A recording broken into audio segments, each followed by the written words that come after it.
Vamos ver então a introdução da lição, que diz assim: neste trimestre estudaremos o livro de Jó, uma das obras mais fascinantes da Bíblia. Não há em toda a literatura bíblica outra obra semelhante, diferente na sua estrutura, no estilo e, sobretudo, no conteúdo. O livro de Jó demonstra a grandeza de Deus diante da finitude humana. É, portanto, uma obra que alimenta nossa esperança quando tudo mais parece ter perdido o sentido. Então, no livro de Jó, nós vamos aprender coisas que em nenhum outro livro nós vamos aprender. Muita coisa. Inclusive, coisas aí científicas, né? Coisas que nós não aprenderíamos de outra parte. Vamos ter revelações maravilhosas aí a respeito até de animais, né? Coisas importantíssimas. Olha só, não é só aprender aí sobre teologia, né? Mas também aí botânica, né? Sobre coisas científicas. Então, são revelações maravilhosas que nós vamos ter aí estudando o livro de Jó. Então, aguarde com paciência, né? Nós vamos devagarinho estudando aí, vamos aprendendo sobre esse livro, que muito provavelmente pode ter sido aí o primeiro livro da Bíblia a ser escrito. E em resumo, nós vamos aprender aí sobre a finitude, né? Sobre a fragilidade do ser humano, e vamos aprender muito sobre a soberania de Deus, ver que Deus está no controle de tudo e de todos. Glória a Deus. Vamos ver então o tópico 1, autoria, local e data do livro de Jó. Subtópico 1, o autor de Jó. Quem escreveu o livro de Jó é motivo de longos debates.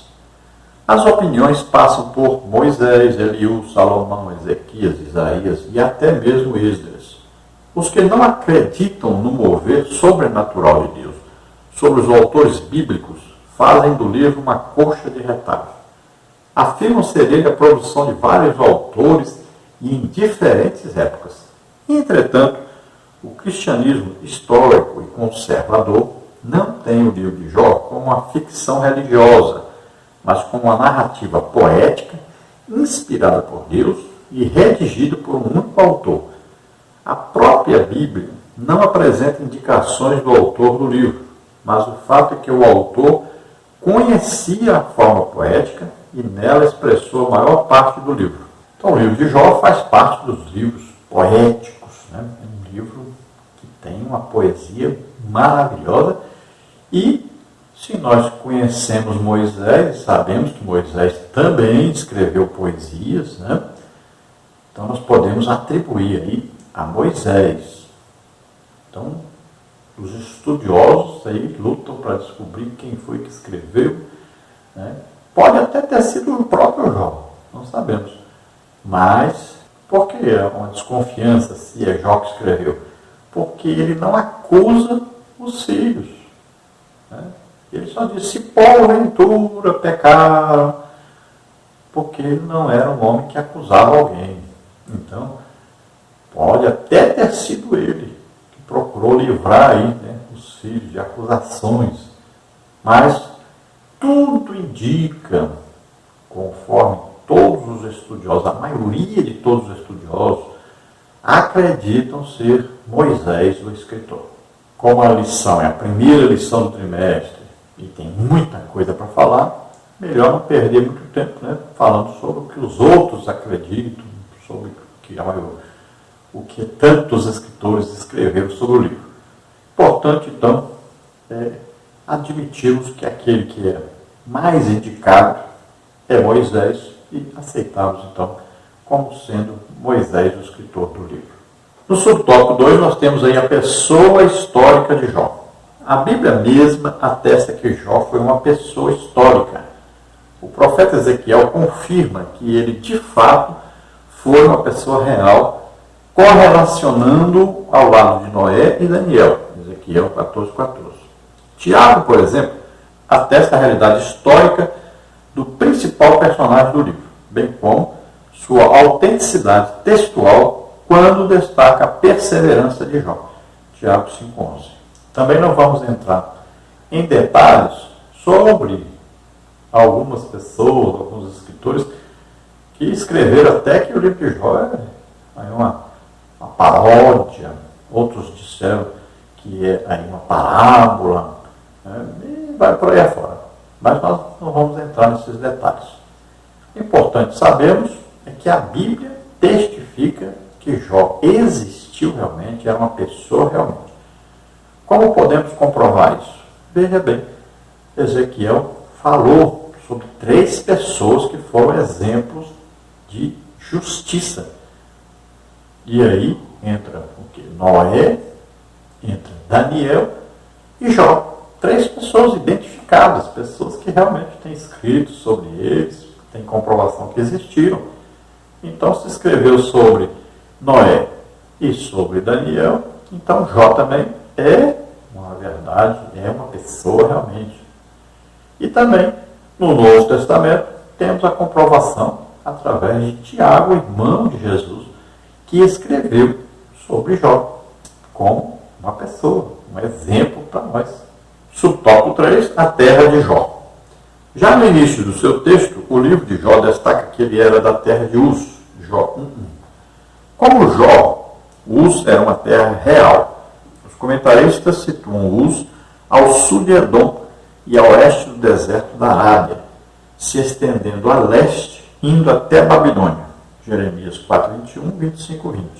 Então, ali naquela terra onde foram morar tanto os descendentes de Ismael quanto os descendentes de Esaú, chamada Edom, terra vermelha, e também nesta região, atravessando para o outro lado, nós vamos ter aí a Arábia, onde Moisés esteve, onde Moisés se casou com Zípora, cuidou das ovelhas de Jetro, seu sogro, e nós vamos ver que Jó era um homem semelhante a Jetro, o sogro de Moisés, um homem temente a Deus, que também orava, intercedia, exercia um trabalho sacerdócio, embora não seja chamado aí de sacerdote.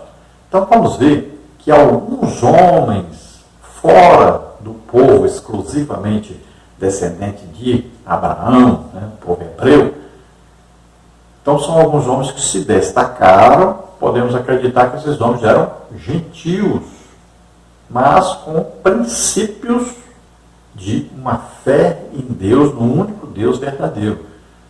Porque a primeira religião foi exclusivamente uma religião dedicada a Deus, o Deus único e verdadeiro.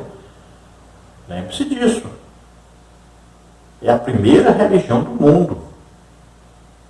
É a primeira fé do mundo. Não vá pensar que existiam vários deuses no início da criação.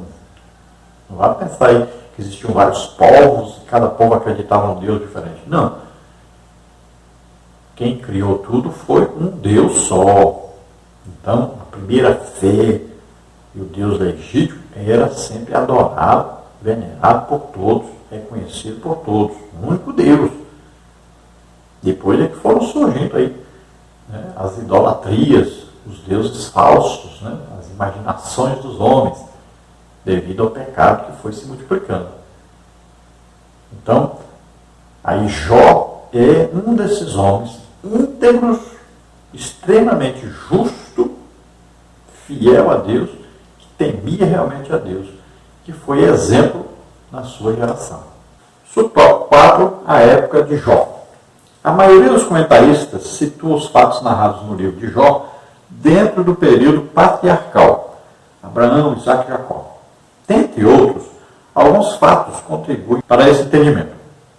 O sacerdócio como instituição ainda não existia, visto que Jó era o sacerdote de sua própria casa, Jó 1:5.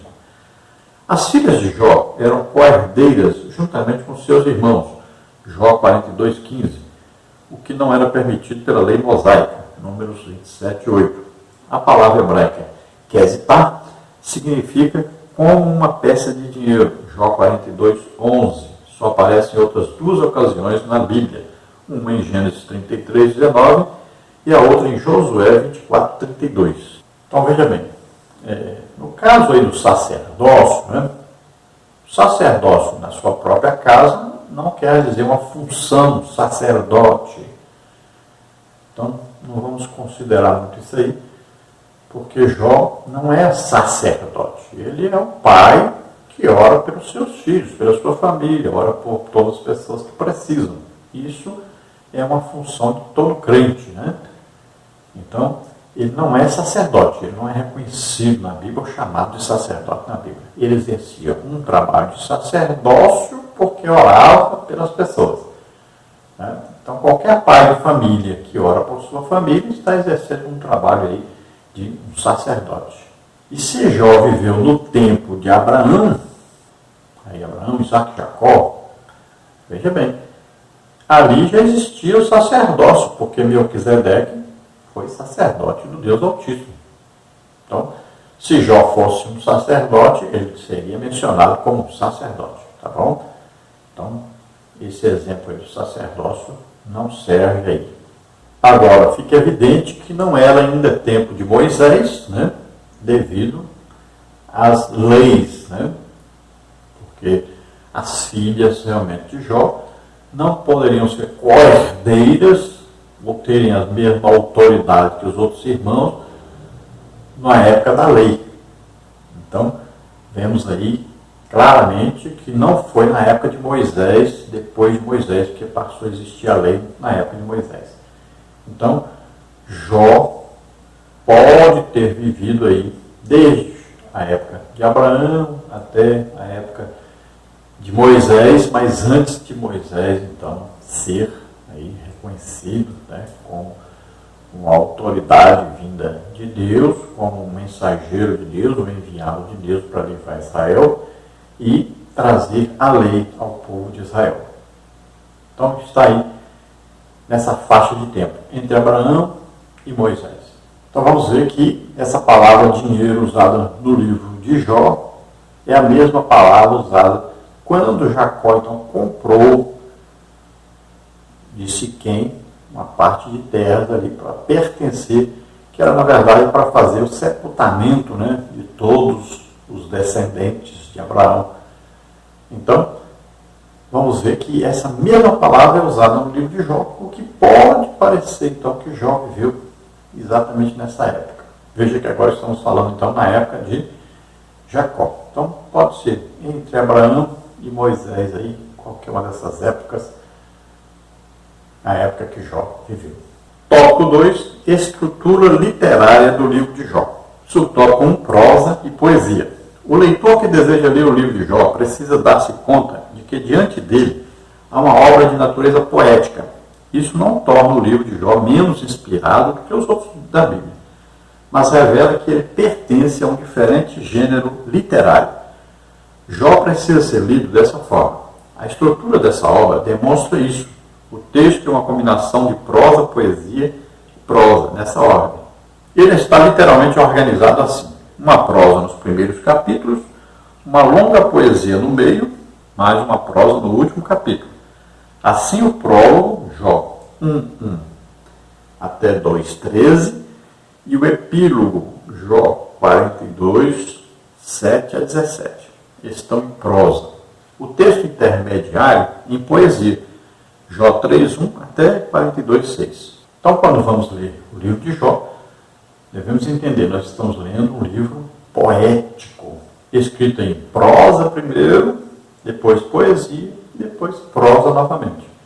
Então é um livro essencialmente poético, é um livro diferente dos outros livros da Bíblia e devemos, quando lermos, entendermos claramente essas coisas, para podermos compreender melhor, para podermos saborear melhor esse livro de Jó. Inclusive, eu quero passar para você aí em vídeo uma leitura do livro de Jó.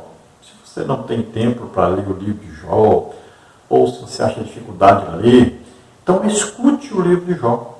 Eu achei maravilhosa essa mensagem aí, o livro de Jó. Todo o livro de Jó, dá 2 horas e meia mais ou menos, Você vai escutando. Você pode copiar, fazer um download. Coloca aí no seu carro, no trânsito mesmo, você vai ouvindo o livro de Jó. Quando você estiver almoçando, coloque lá o livro de Jó. Então, eu escutei todinho aí, 2h30, achei maravilhoso mesmo esse vídeo aí. Então, está aí o endereço embaixo, você entra lá no livro de Jó e você vai ouvir, você vai ver que coisa maravilhosa. Dificilmente alguém escuta esse livro de Jó e não chora. É coisa maravilhosa mesmo. Vá lá e ouça o livro de Jó. Aproveite aí até o dia da aula, né? Leia. Se você puder ler o livro todo, bom demais. Mas se você não puder ler, pelo menos escute o livro de Jó todinho. Agora, subtópico 2, organização. No texto em poesia, há a seguinte organização.